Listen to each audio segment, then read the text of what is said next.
I made that decision on my wedding day, and if it takes me 50 years, I will teach him to laugh and love again.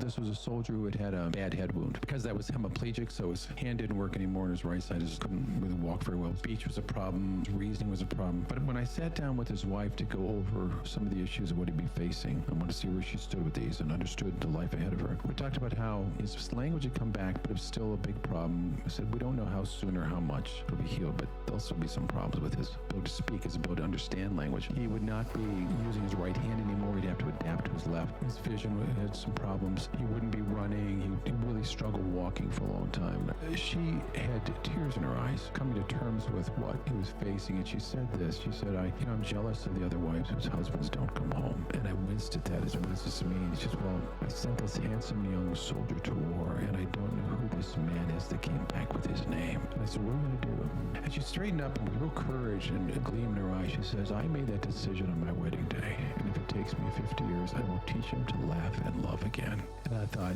that's the Spirit of God.